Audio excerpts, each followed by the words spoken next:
Hey family, we are live, broadcasting live. This is the Conversation Room 101. Make sure it's only adults in the house. I need your mind to be open, prepared, and relaxed. Welcome to our home. Take your shoes off. We got some rules we need to go over. Be kind. No cursing in the chat. If you want to curse, call in. And no shouting out other channels. That's a no-no. We got one other rule. There is no judging our guests. It will not be permitted. Zero tolerance. And if so, you want to do that, guess what? We got security. And we will escort you out. Because over here, hashtag we don't care. We're going to be one big family. We're going to laugh together sometimes. We're going to cry. But we definitely going to pray. I thank the Lord above for everything. I lift him up and give him the glory. But you guys, right now, we're going to get our popcorn. And then we're going to see what's going on. And let me just park my car. And I'll be in there in a minute. I'll see you real soon.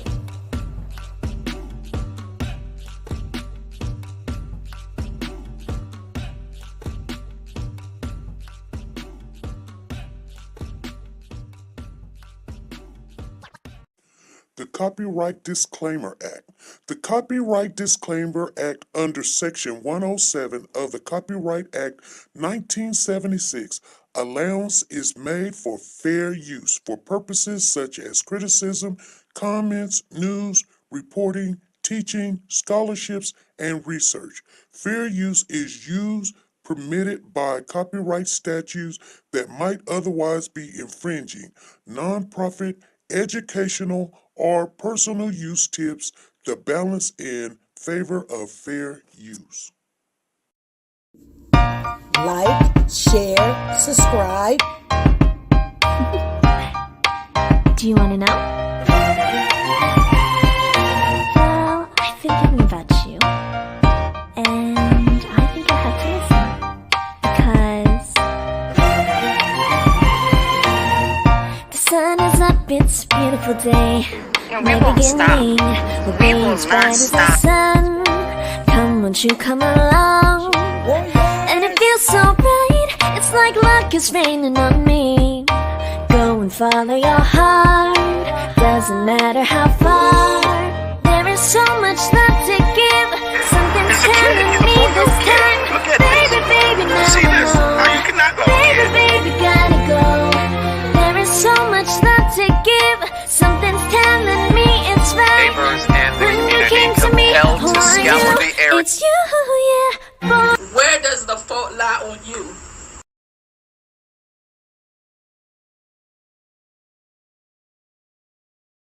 Hey family, how is everybody doing? Thank you guys for showing up. You guys know that our time is changing, not just on that one day, but Monday, Wednesdays, and Fridays at 5:30.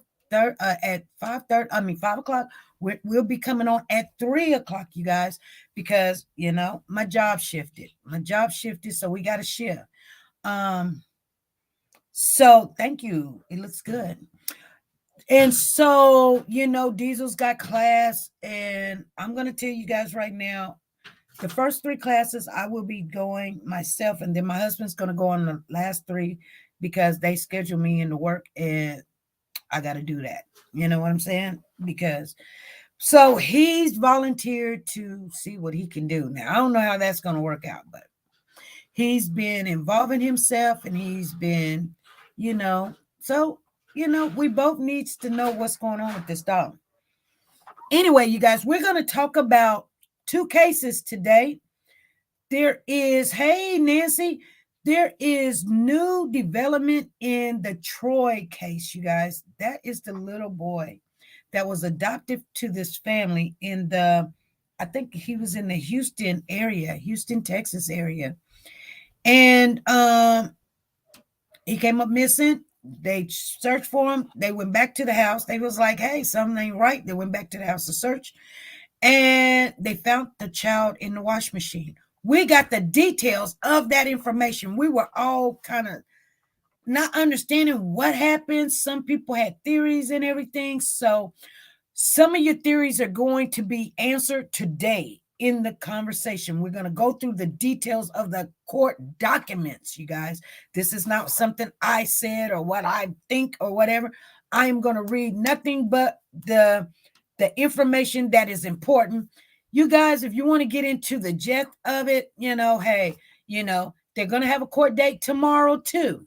So I'm just letting you know. And then we're going to talk a little bit about Michael Vaughn. There's not a lot of movement going on. They're still searching and digging up what they call excavating the backyard, digging the backyard up. They ain't found the baby. So they say. Now, here's the thing. Now, every time when there's a case, people always come and say, why they ain't arrested the people yet? Why they ain't arrested this person yet? Well, they may have information, but they're pulling everything together, and it may not look right. It may not sound right. And they may waiting for somebody to come up and just confess or say something, but they're putting all their stuff together. Doesn't mean they don't have a case. It just means that when they charge someone, they don't want to mischarge them, and then they get off on a little wham because they pulled the trigger a little bit too fast. Okay. It's almost like making love. If you pull that trigger too fast, everybody's disappointed. Okay. I'm just saying. You guys know what I'm saying is true. So, Nancy, thanks to Nancy down there in the Virginia area, she let me know, hey, there's activity going on the Troy case. This is the little boy that was found in the wash machine. Everybody know what we're talking about today? Please say something. Put a 1 in the chat. Yes, we're going to talk about the details. I'm going to go into the documents. Yes. Miss Philly G says, nice analogy. You guys know what I'm talking about. So let me get off into the details, because this girl sent me so much stuff that like I told you guys, I know you guys wasn't around, but the good thing about with me that I can tell you, I don't have to read the whole document. I just don't. I can go through it and go, okay, this is important. Okay, this is, and I may have to go back later on and read it if I want to read the whole thing. But a lot of it is going to be just, a lot of stuff that is court, information that doesn't mean anything to you, to me. They got to say certain things a certain way. They got to repeat it 15 different times. That doesn't mean I'm going to come on here and repeat it 15 different times. We're only going to be on here in an hour, and an hour we're going to be off. So we got to get right to the juicy stuff. And then that's what I'm going to do. So I'm looking at the first document. They're saying the first setting date. This is talking about Troy. Okay. The young kid that came up missing in Houston, Texas, you guys. The family, this is the story that they said. The mother was at work. The father, these are adopted parents. The mother was at work. She says she went to work around about 5:30, whatever. The father said he came home a little bit about 11, 12 o'clock, whatever. And he went to sleep or whatever. He woke up, found the baby, the child was missing.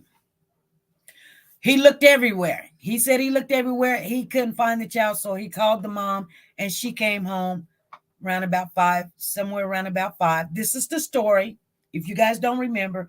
And they looked everywhere for this kid, couldn't find the child, called 911. And the police came about 20 minutes after that. And they looked for the child. They couldn't find the child. They start branching out about a mile away. Something wasn't adding up. They came back to the house. They started searching for the kid and found the kid in the wash machine. Remember, you guys, that's what happened. We were wondering, what kind of wash machine was it? Did it have water? Did they turn it on? Because we were going through the things. We were like, something's not sounding right. Some people, and I know who it was, they were reaching out to me. It was Sanja Watts. She says, I got a wash machine like that. And she was like, and guess what?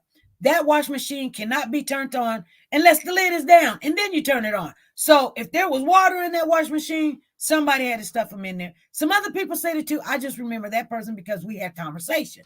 But you guys, I know all of y'all had some conversation, but I'm just telling you that's the one I remember because she was showing me a picture of her wash machine.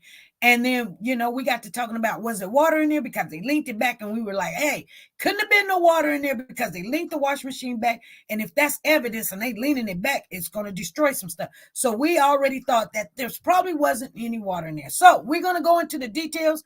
I'm going to tell you what was in it, what was not in it, what was said, and how a lot of this information was already with the police, why everybody was like, why there nobody's doing nothing about Troy's death? Why nobody's doing anything? They were doing stuff. They were taking care of business and leaving everybody else's stuff alone. So this is what it says on Tiffany. This is the mother, the adopted mother. Her name is actually Tiffany Thomas. Okay. So we'll just call her TT. And sometimes they call her in these documents the defendant, and sometimes they call the child the defendant. So at one time where I was reading this, trying to get an understanding of what happened, I thought they were talking about the mother, and they was talking about the complainant, with the complainant being the child, and it's kind of weird. So I do got a good understanding. We went over it. And about an hour or two of going over it, so you guys can get the details. So let me go off into it. So it says on the defendant, herefore, they're talking about TT, on July the 28th, 2022, did them and therefore unwillingly, intentionally, and knowingly cause bodily injury to TDK. Okay, so this is for TT. Injury, the felony case, she is charged with injury to a child on January the 28th. Okay. So I'm going to go to the next one. So this is omission. This is still talking about TT. They give her address as Spring, Texas, actually, but that's still a part of Houston, I believe. It says omission to injury to a child. So they're saying July the 28th, 2022. And so they're talking about on Thursday, July the 28th, the affidavit is for the investigation, the death of a 7-year-old.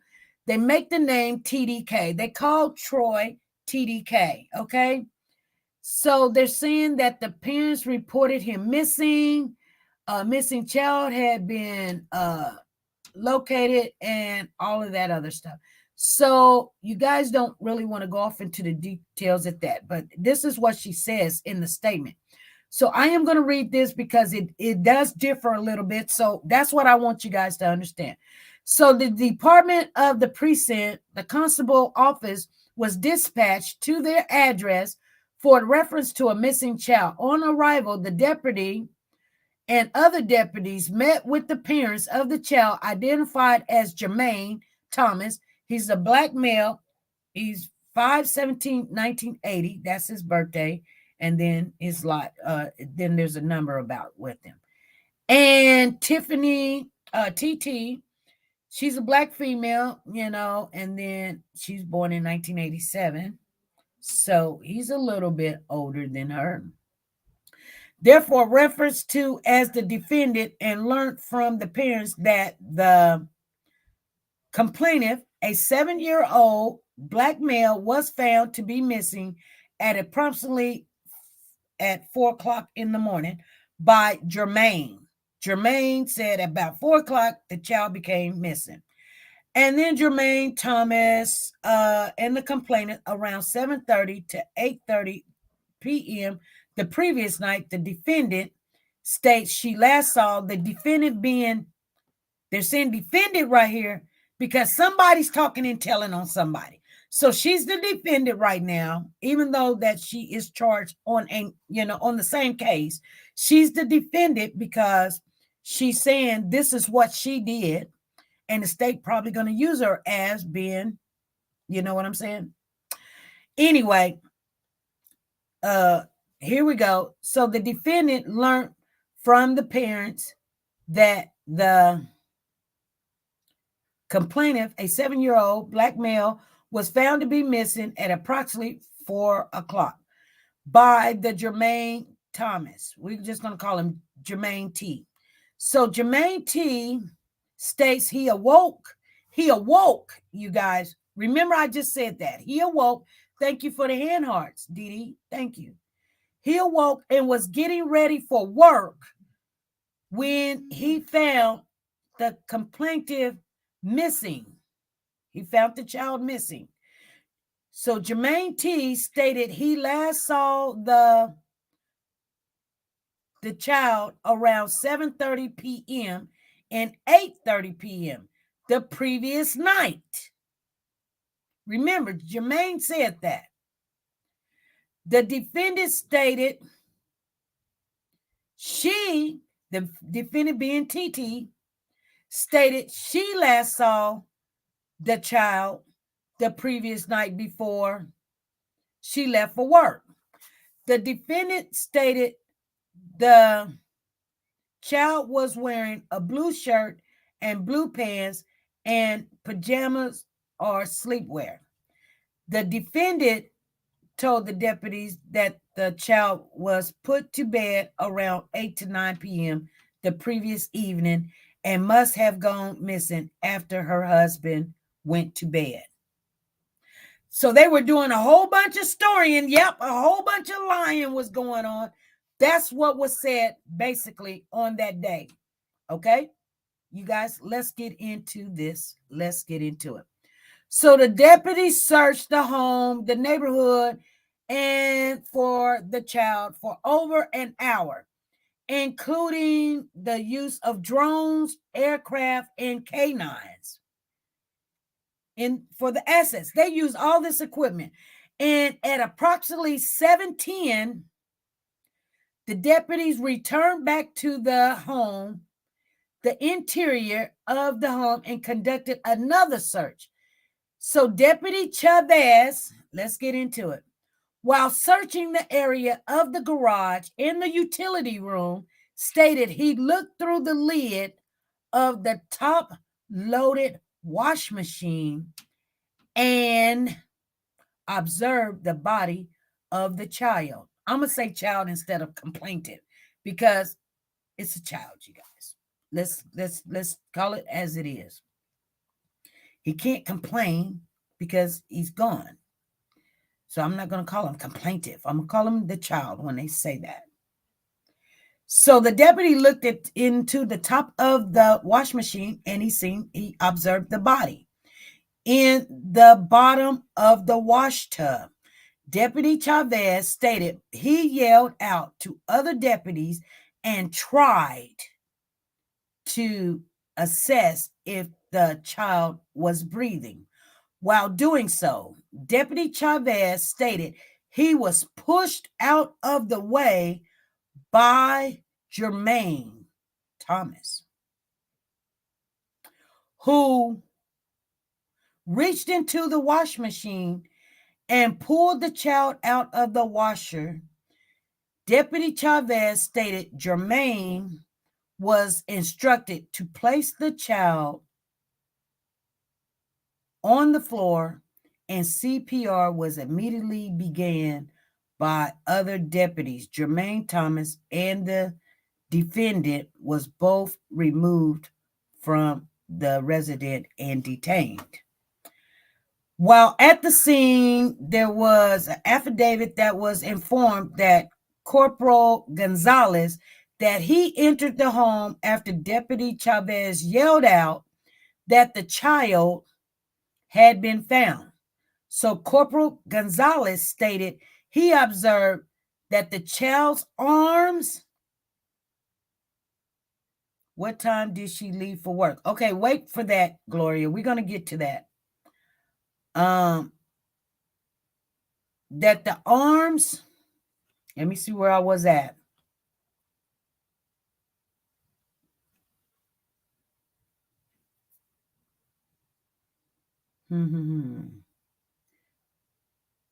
He had been found. Corporal Gonzalez stated he observed the child arms and legs to be warm to the touch.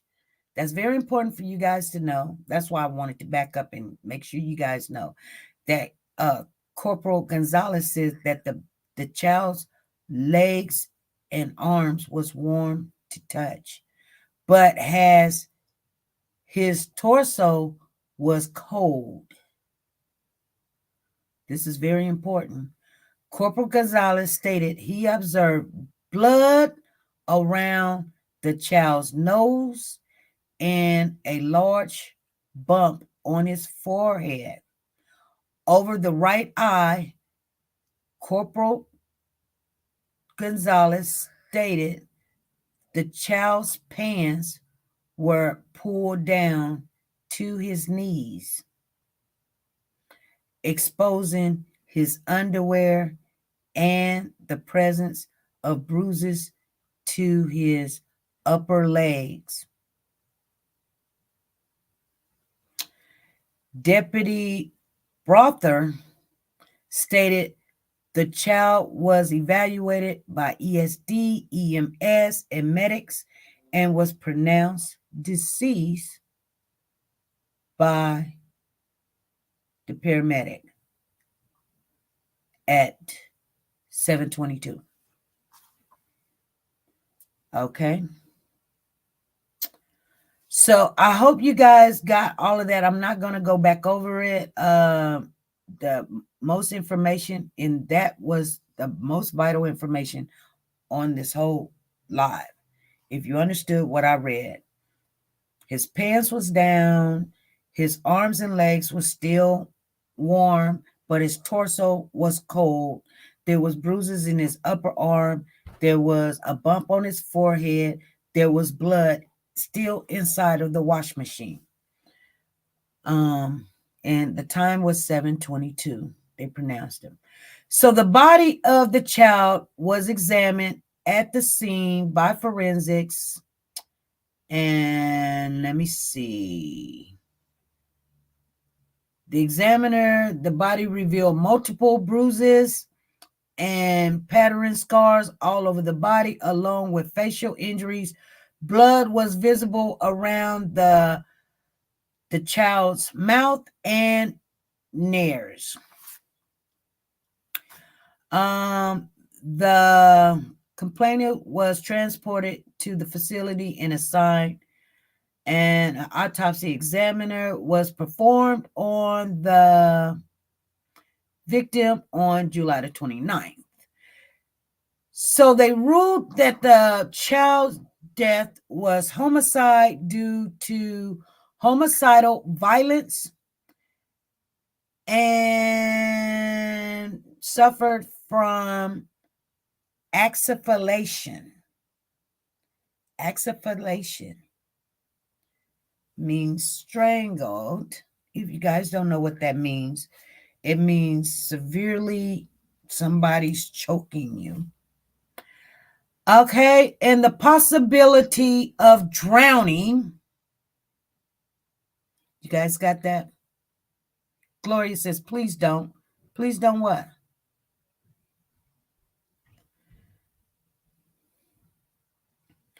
As evidenced by the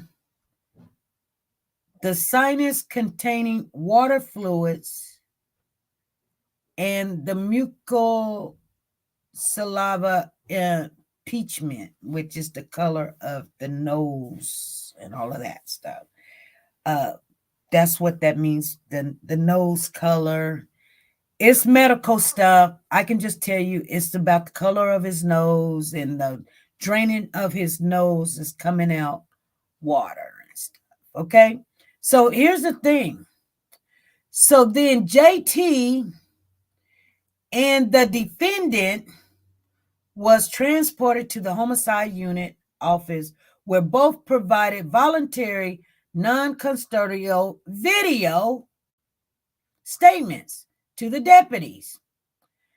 So the affidavit reads, and reviewed the interview and learned that the defendants left the defendant is being the woman, you guys, left the resident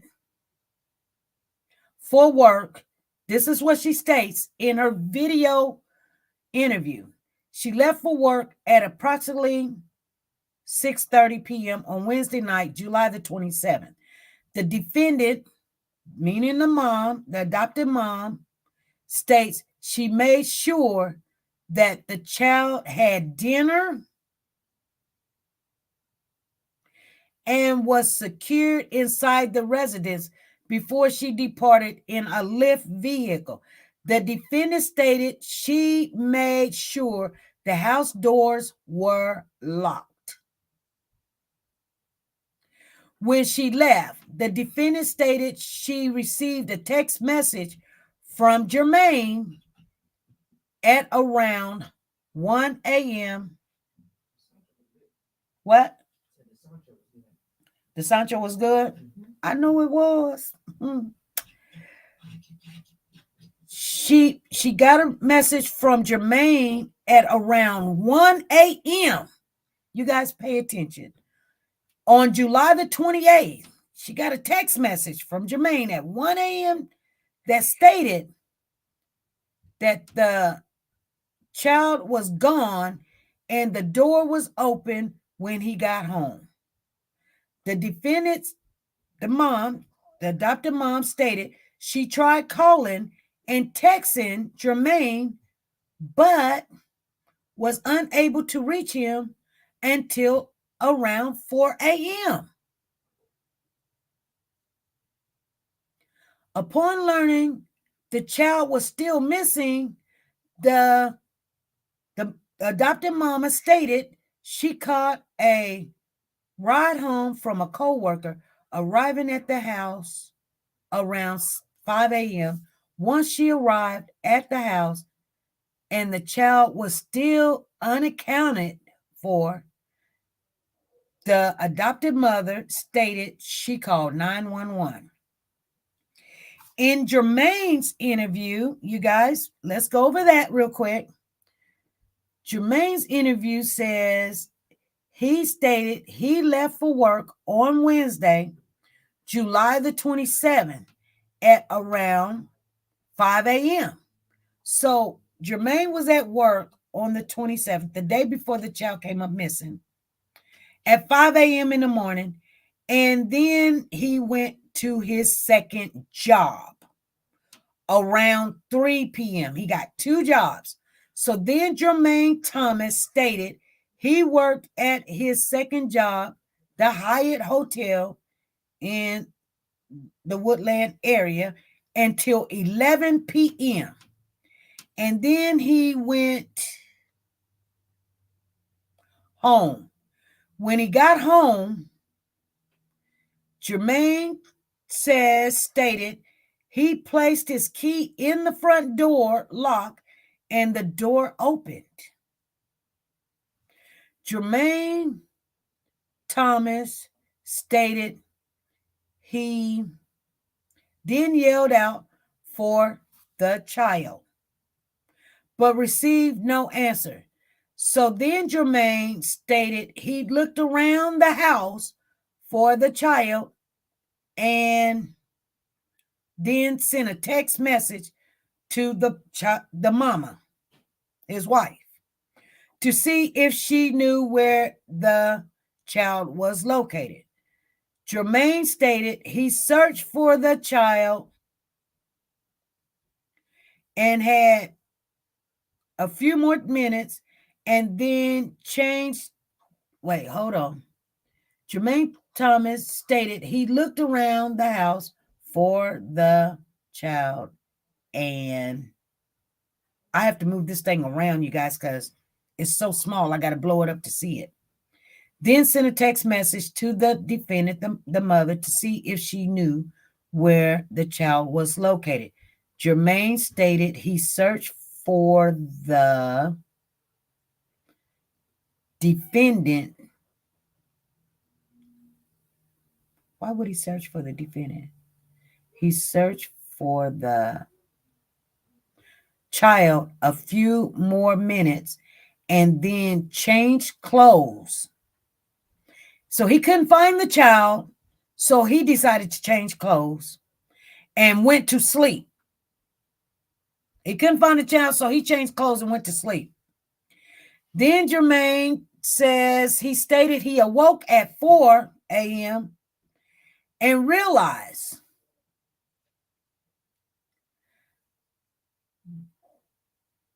the defendant had sent him, the mother, had sent him numerous calls and texts to his phone.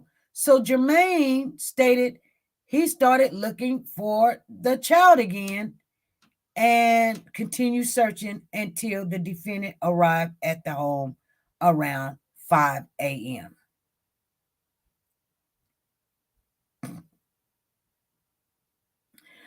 Let me grab the next one.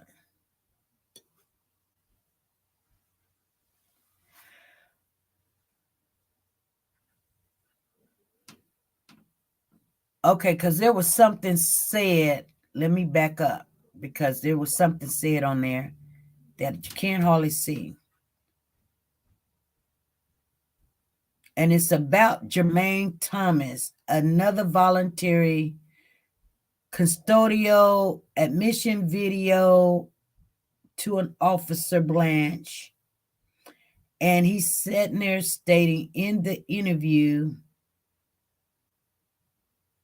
that during the course of the interview, he voluntarily said that he had voluntarily disciplinary actions was taken toward the child where he was whooping the child. And Thomas stated he stopped the discipline after striking the child on the back. He was trying to whip the child on the back end side, and the child was moving and jumping, and it hit the child's back. And so he says that he stopped after that. And this was days before.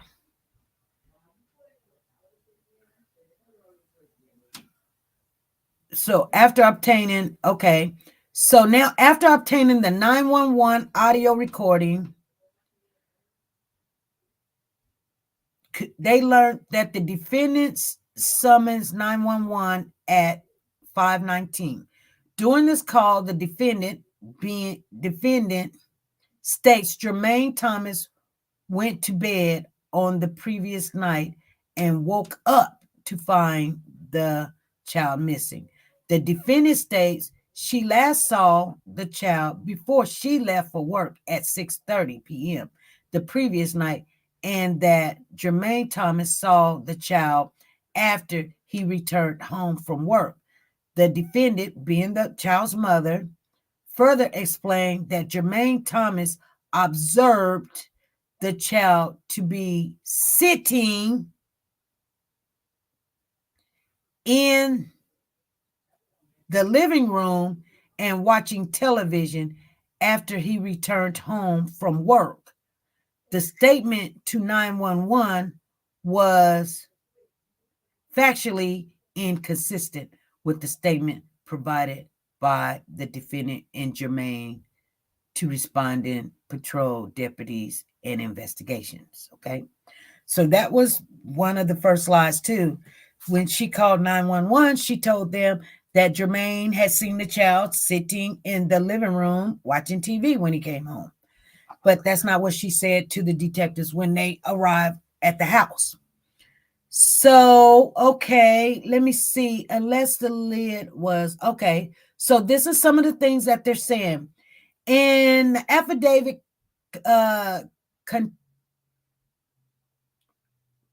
contacted LG, the manufacturer of the top-loading washing machine, and learning this washing machine equipped with a locking lid would not operate until and unless the lid was lowered and the start button depressed, which means the child could not have run himself through was cycled by himself. Okay. Okay. So the affidavit also states that reviewing the surveillance video, here we go, you guys. So they're telling you the manufacturer of this LG wash machine tells you that this wash machine cannot start unless you close the lid. It has a lock on it, and then push the button. So if you're inside the wash machine, you can't start it. If someone did start the wash machine, it had to be other than the child because it just would not start. unless the lid was closed, and then you can do it. So they checked into all of that. But here's some more information you guys want to know. Here comes some really deep details. Mary, this child is Mary Martin's, this child is going to get all of the justice he deserves. Because here's where a lot of this stuff is going to start making sense to those of you that followed this case. The affidavit reads in review that the surveillance video of the neighboring home, one of which captured the sights and sounds of the driveway and front yard of that house. I'm not going to read the address. On this video, observed by the defendant, departs the resident at approximately 1839, which would be 6:39 p.m. You guys got that? Put a 1 in the chat. I don't know if you guys are listening. These are details that we wanted. The child was too heavy for the machine to function. No, Dee Dee. I don't think he had time to turn on the washing machine. Okay. Okay. So listen to what happened. So one of which of the captured sightings and sounds of the driveway and front yard. So the defendant departs the resident at approximately 6:39 on July the 27th, 2022.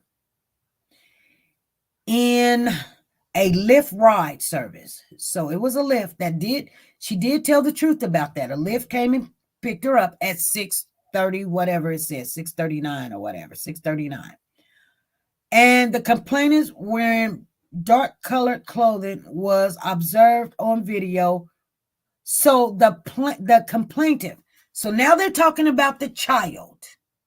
So the child wearing dark colored clothing was observed on video running around outside of the residence between 2014, which that means that's 8:14, right? And 8:35. Those are military hours. So 2014 means 8:14, you guys. So at 8:14 to 8:35, he was outside playing. And they caught him on video from the neighbor across the street address. Shows this child outside running around playing all by himself. Mom is not at home. Dad is not at home. And he's just running around the house playing hide and seek or something. They say the child was alone and appeared to be engaged in hide and seek type play by himself.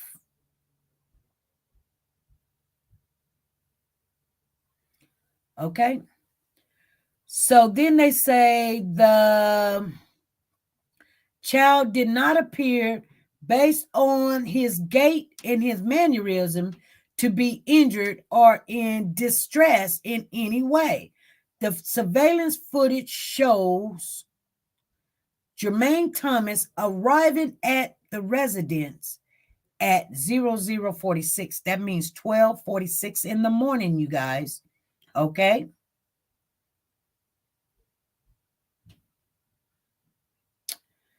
So the adopted father arrived at the home at 12:46 hours, and he approaches the front porch of the home at 12:48 hours. That's 12:48. Okay. Then Jermaine was never again observed on the video outside of the residence. So he didn't even go outside and look for the kid. He didn't go outside. They said the video even include audio, and there was never any audible shout, which would be consistent with someone searching for a missing child.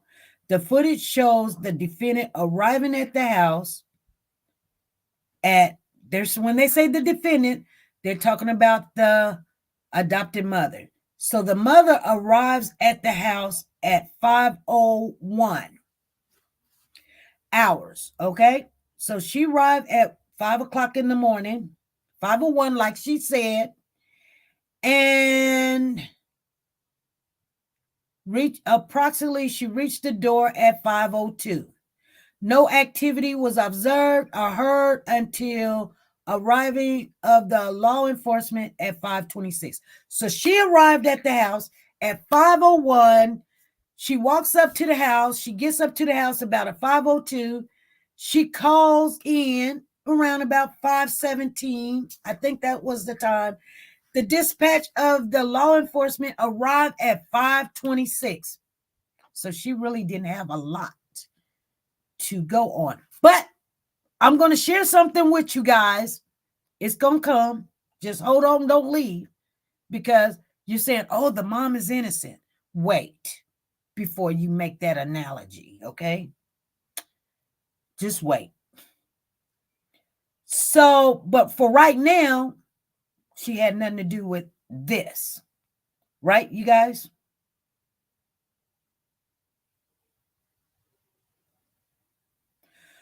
Well, hold on. I'm looking at something. I need to correct something. One thing. So when you're doing military time, I need you guys to know this. You can say 0 hour to the 12 o'clock, whether it's AM or PM. You know, I want you guys to know that. You can say 00, or you can say 24. And it can be AM or PM. I want you guys to know that. So if you say 24:48, it's still 12:48. And you can use that. A lot of people don't use it like that. But yeah, you can use 24 or you can use 00. It doesn't matter. And it doesn't matter if it's AM or PM. But I think military does it differently. They might just do the 00 for being AM, but being a nurse, you can use 24 or you can use 00 being still 12. And yeah, 1 o'clock in the afternoon is 13. When they say 01, it's in AM. That's the only difference. But when you're talking about 13, 14, 15, you're talking about in the afternoon. When you're talking about 1, 2, 3, 4, you're talking about in the morning. So somebody's asking that question. Everybody on track now? So Soldier Girl said, yeah, they do use the 00. But yeah, and I'm just letting you guys know, you can use 00 or you can use 24. It's never wrong. I just think that military uses that, but sometimes in the medical field, they'll use 24. So I just let you guys know. That's why I just told you the time so you would get it right. Sometimes I make a mistake because I don't even use it. So, but I want to share this with you guys real quick because we got a little bit of time. So I told you there was no activity was observed or heard until arriving law enforcement at 5:26. No other person approached or departed from the residence, and between 1800 hours on July the 27th, though through 5:02 hours on July the 28th. So now there's an affidavit, and I want to read this. I want to get this close because this is straining. I'm straining to see this for you guys. I'm straining. Bear with me. So there's obtained written consent for the review of the data extraction of the cellular devices. This is finna get crazy now, okay? Listen to this. It's finna get really crazy. So did the ME determine the time of death? They didn't say the time of death, but what they put on the report was 7:22 when they found him. That's what's on the report. It might change later on, though. or I may not read that because I was trying to get into this part right here real quick. So they obtained written consent for the review and data extraction of the cellular devices of Jermaine T. and the defendant. During a review of the data extraction, they observed a chat thread between the parents. The cellular telephone is which both parents express deep contempt for the child. You guys know what that means? Ducky, thank you for following me, Ducky Hill. I will be following you back soon after this. If anybody knows what deep contempt means for the child, please put it in the chat. I need you guys to understand what that means. Dee Dee says they hated the child. Yes, that's what it means. It means that they just don't want this kid, don't like the kid. They don't want him. So it's the conversation is between both parents. So I needed to share this with you, and I'm going to read what it says. So they have a deep contempt for the child. Within these messages, observed a text message in which the adopted mama told Jermaine that the child told her the truth about eating her oatmeal cream pies only because she threatened to put him in the stove and turn it on. The mother threatened the child, if you don't tell me what you did with these cream puff pies, I'm going to put you in the oven and I'm going to turn it on. That's what the mother told the child she was going to do to him, because she wanted to know where was those cream pies. Dee Dee says, I'm sick. I know, Dee Dee. That's why I said, don't think, she's exempt from all of this. Deep hatred. Thank you. That's what it means. So she done told the kid, if you don't tell me where these cream pies is, these cream oatmeal pies, I'm going to put you in the oven. So he told her, I ate them. So he told her the truth about eating her oatmeal cream pies only because she threatened to put him in the stove and turn it on. Further, Jermaine told the mother, his wife, the adopted mother, when he learned that the child had eaten his donut sticks, that I need to get the locks, he says, because the child ate his donut sticks. I need to get the locks. I'm going to end up killing him. That is what the father said over food,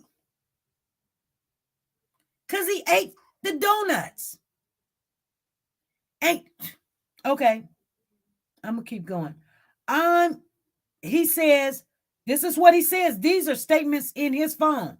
He says, I'm going to end up kill him. You going to come home and he going to be hang from the effing tree outside. The defendant stated on July the 7th, 2020. F that, I'm for not doing S for his birthday. So they sitting there talking negative about this child, sitting there saying, he ate this, he ate that. And since he did this, I'm not doing nothing for his birthday. And the other person is sitting there saying, well, yeah, when you come home, he's going to be hung from a tree. I'm going to kill him. And they all in this agreement that this child So the defendant states this boy got life effed up. This is what the mom says. This is what the mom says. Yeah, the baby was hungry.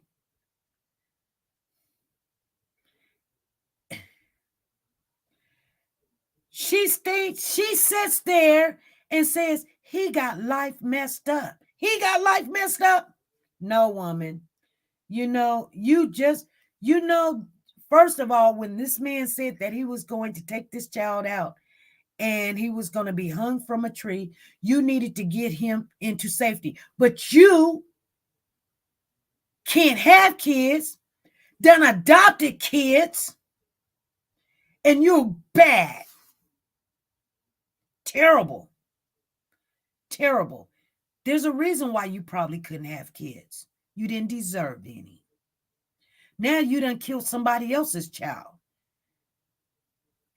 People think having kids and raising kids is easy, and it's not. You sacrifice a lot. And if you're a very selfish person, stay away from children because you have to give them everything. You're not the picture anymore. You're not beautiful no more. Sometimes you can't get your hair done. You can't get your nails done. You don't get to eat. Your kids get to eat. Your kids is the picture. You're the picture frame. You're going to structure them. And right now, even if you got to let yourself go, whatever, that's what you need to do. And if you're not ready for that and being the picture frame and letting them be the picture, you don't need to have kids. You don't need to go get nobody else's kids. I'm sorry. You don't. So if anybody in here thinking, I can't have kids, then, hey, I don't really believe God made any mistakes, really. There's some people that needs to adopt, but there's some people, there's a reason why you don't have them. There is some people that is why you're here, to adopt children that parents are not taking care of. I don't know which one is which, but you know if you were supposed to adopt or raise your cousin's kid or your sister's kid or whatever. I had to raise my brother's kid. He still had kids, but I had to raise this one. He's not a bad person. He just had to get his life right. You guys understand what I'm saying? Okay.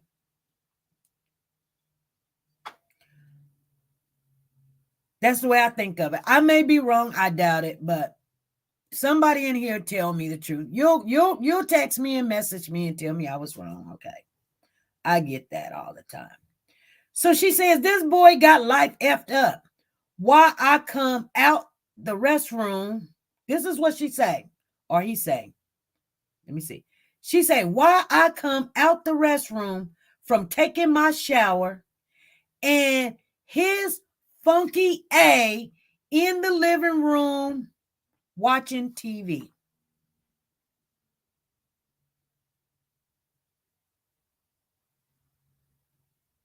She talking about the child that she adopted to love. She talking about the child is funky. He got life messed up. And just because he in the living room watching TV, he got his funky A in the living room watching TV. What else is he supposed to do? He's a kid. Amari said, that's not really right. What's not really right, Amari? What's not really right? Let me keep reading, but I want your response.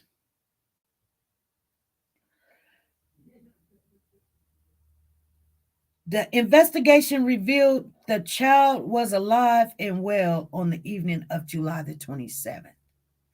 When last observed on video at 2:35, by 7:10 hour, that's in the morning on July the 28th, the child was deceased, having sustained multiple traumatic injuries and being placed in a wash machine to conceal the location of his body. Additionally, That's not really right that they treat him like that. I know. Unbelievable. And they ain't really had him that long because he looked like he was like 3 or 4. So they done probably had the child maybe about 3, 4 years. And they were really tired of him. They didn't need no kids. I tell people all the time, I see people all the time and they be fighting and stuff and they adopt these kids. And they think it's the kids' fault that they're fighting and they're not getting along. I see it all the time, you guys. I'd be like, oh my God, you done took the kid out of a bad situation into another bad situation. That's why. And I'm not perfect, you guys. I got issues and problems in my life and my family or whatever. Y'all ain't gonna hear about it. But everybody has problems. But one thing I can tell you that I did do right. I would not mess around with nobody. When my kids is young, no. I don't want nobody around my children. I tried to date and it didn't work out. So I just said, forget it. Remember when I told you when I took my daughter to school and I left my son with, this young man that I was dating, and then my son came up missing and I was done. Because I'm going to tell you something. Warning comes before danger. It does. And if you don't believe it, one thing when we talk about these cases, we're just not talking about it so we just have a conversation. There's other stuff we could talk about. But I'm hoping that somebody in these lives that's raising children or know somebody or see these signs, help these kids. I think the other stuff that's going on is all repetitious. The child was only in the care, custody, and control of Jermaine, his father, and the defendant, the adopted mother. I think they were just custody and control of. So I don't know if that's still meaning. I got the picture that the judge signed off and they were adopted. Matter of fact, the mother put on Facebook, she was so proud of her daughter for adopting her a new grandson. Okay, I think the grandmother was taking care of this child more than the mother was. Anyway, the statement provided by Jermaine and the defendant contained numerous inconsistencies and was contracted by video and cellular phone evidence based on the evidence and the facts that Jermaine would have been the last adult present in the residence while the child was alive. In fact, that the child could not have run himself through a wash cycle on the LG washing machine on his own in the presence of a remote and new blunt force injuries along with evidence of suffocation, asphyxiation, and believe that his reason to believe that Jermaine caused the child's death. However, there's an affidavit knows training and experience that parents have a duty under Texas Family Code to protect their children based on the child old and new blunt force injuries and the evidence of chronic abuse and maltreatment by both Jermaine and the defendant. They believe and has reason to believe that the defendant being the mother failed to protect the child. So you guys, and there's more to it. Let me see. And so they got capital murder for Jermaine. So his first setting date will be tomorrow on the 21st.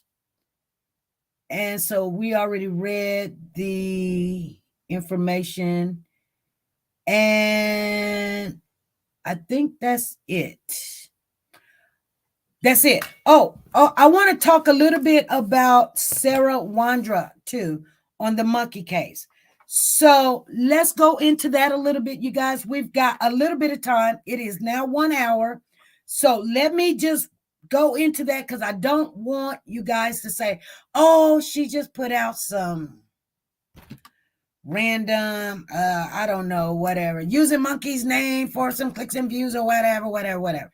So I was doing a lot of research and on the Michael Vaughn case.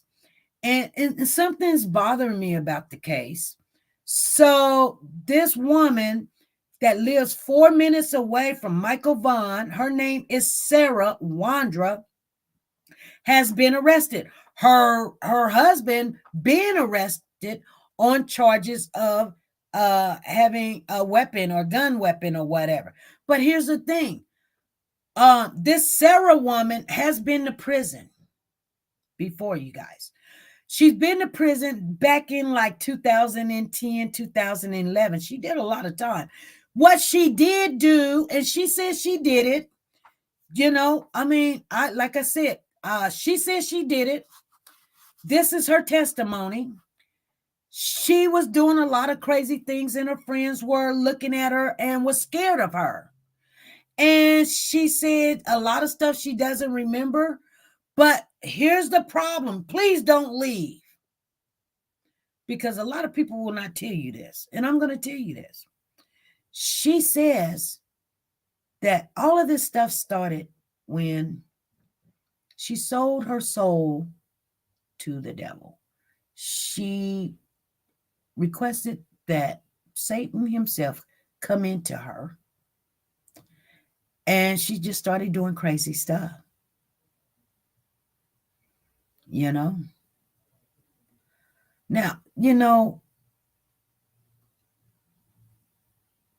I'm not going to say too much about it because I know there's other people in here has done that.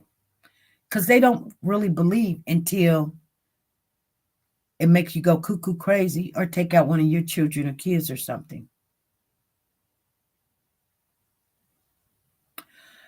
I don't ever play with it. That's why I don't really. When we were younger, we had the Ouija boards and stuff. I didn't know what it was. We did the, stuff about the, your horoscopes and read those and waited for the stuff to happen. And, the fortune cookies and all this other stuff. But sometimes those are portals that certain things can come in between. If you believe it, you believe it. If you don't, you don't. She says it was one place in her life that she did start seeing things. At first she didn't. Then right after she asked for that, she started seeing things. Now, here's the funny thing. She goes on TikTok a lot, and she has another channel on another app. I'm not going to put it out there because I don't really want everybody going to that app dragging stuff out. Because I think there's something wrong with this woman. I don't know where Michael is. I can't tell you where Michael is, you guys. But by this time, this baby come up missing. I can't remember the date now. For some reason, I got blocked in my mind. Somebody please remind me. When did Michael Vaughn come up missing? I can't remember the date. Was it because we just got through talking about Troy, all of that Troy stuff. Let me pull it real quick. Hold on.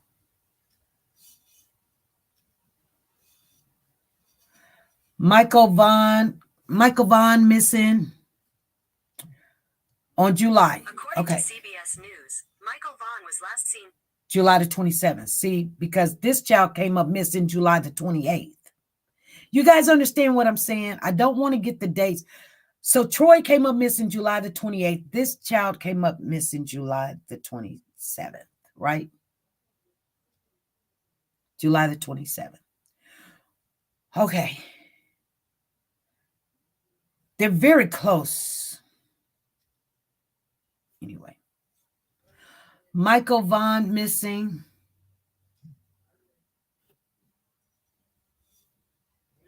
Michael Vaughn missing date? According to kvvu-Tv, police on scene say based on a credible tip, they believe Michael Vaughn's remains are on the property. Vaughn was 5 years old when he went missing from his home on July 27, 2021, just a few blocks away. So July the 27th, he came up missing. So all of this stuff was happening around July the 27th, the 28th. Both of these kids, things was happening, you guys, okay? What I wanted to say about Michael Vaughn. Okay, this young lady, Sarah, she goes live like 7 to 10 times a day talking about the Lord, God, you know, when she went to jail, she found God, God found her, and he took her out of, I don't think, you know how sometimes a spirit can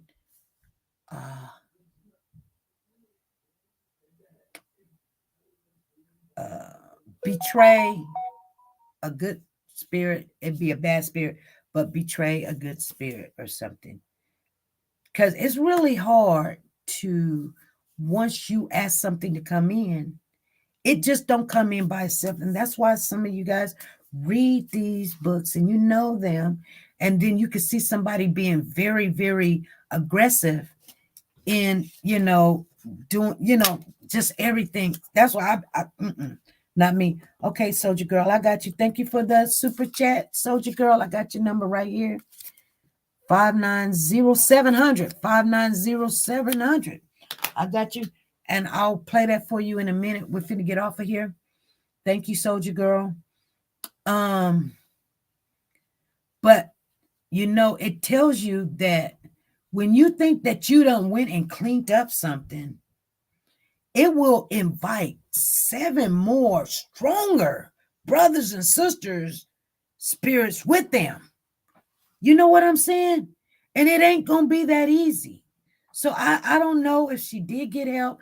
I'm not giving her no excuse, you guys. I'm just telling you, this woman says this. She was in court. While she was in court, I had a family member call me, been keeping me informed, let me know that, you know, her mother died at a young age. The family member let me know that her mother raped her, SA. Her brother raped her. Her whole family got all kind of stuff going on. And just all kind of crazy stuff. Now, here's the funny thing. They've been digging and digging and digging in the yard. And she wondering why they're digging in her yard. They need to be digging in the neighbor's yard. But when she was in court, they asked her, they was like, you on this day, today is, you know, November the 16th, 2022. You, Sarah Wandra, is in court. That is you, right? She says, no. They say, well, who are you? She says, I'm Stacy Wandra. And they're like, no, Stacy's your husband. She was like, yeah, I am Sarah.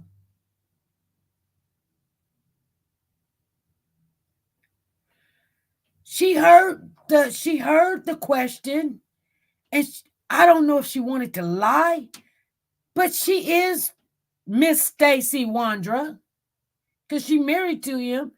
You don't have to use your name anymore. You can use your husband's name, his first and last. I can use my husband's name. If my husband's name was Don Juan, you don't have to call me SP no more. You can call me Miss Don Juan. That's me.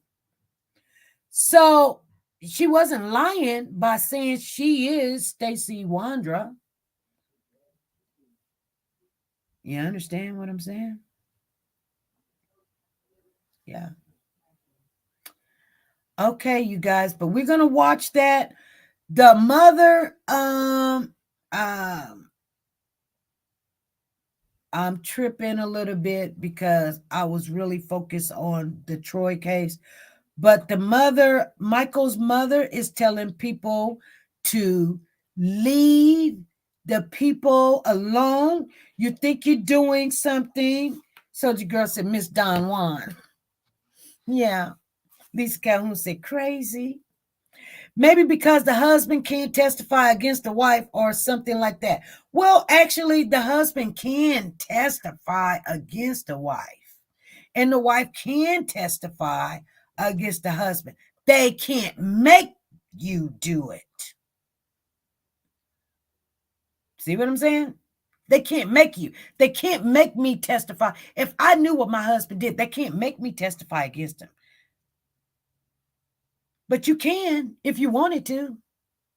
If you want to, you can.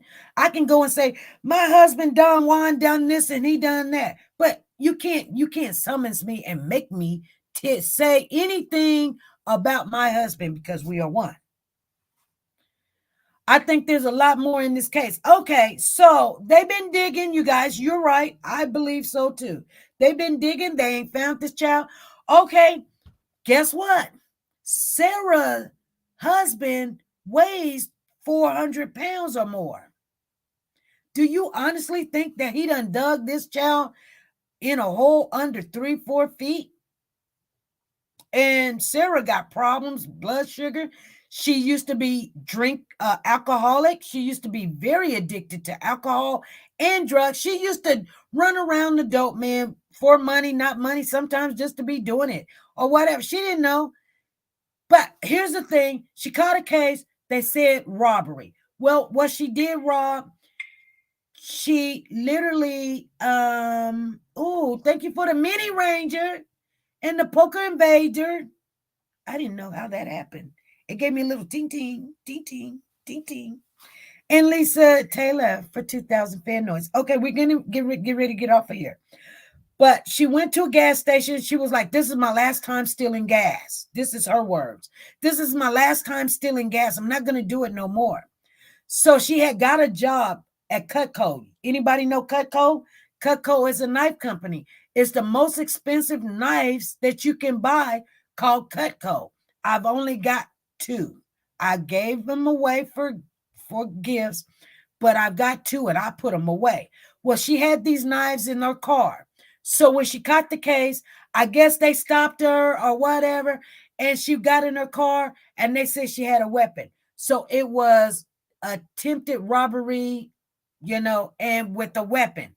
Yeah, Cutco, they are very expensive knives. I don't let nobody use my knives. I gave some away and I will never do that again because they don't even have the knife anymore. I can tell you where my Cutco knife is. I went right to it today. I don't let everybody use it. Sometimes I let my husband use it to cut his steak, but other than that, I put it up because each knife is more than $100 for one knife. But they are, if you ever get a Cutco knife, they are warrant guaranteed for the rest of the life, whether you bought it or somebody else buy it. So if you find them at a garage sale or something and it's got Cutco on it, buy it because you can turn it in and you can get a new one, or they will sharpen that one for you for the rest of your life. You guys, I'm going to get off of here. I want to thank Soldier Girl for giving us a super chat. You guys, I will see you guys. What's today? Wednesday? Yeah. Okay, my grandson is over here. He's doing an amazing job. I will see you guys Friday at 3 p.m. Central Time. I know there's a lot of people missing, but that's the reason why. But if it's not, gotta make it up. You guys be good, be great, and be nice to each other. Bye.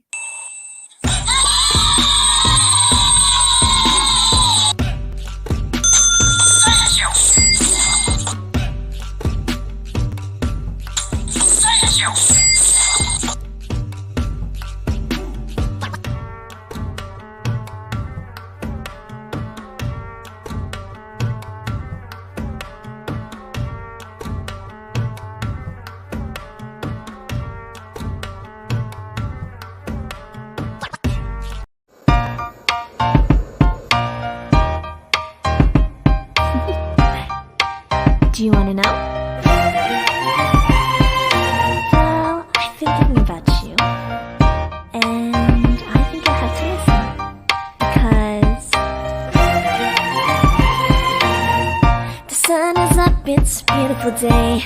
my beginning. How long a toddler has been missing in Savannah. And once you come along, and it feels so right, it's like luck is raining on me. Go and follow your heart, doesn't matter how far. There is so much love to give, something's telling me this time. Baby, baby, now I know. Baby, baby, gotta go. There is so much love to give, something's telling me it's right. When you came to me, oh I knew it's you, yeah, boy. Where is Khoeler?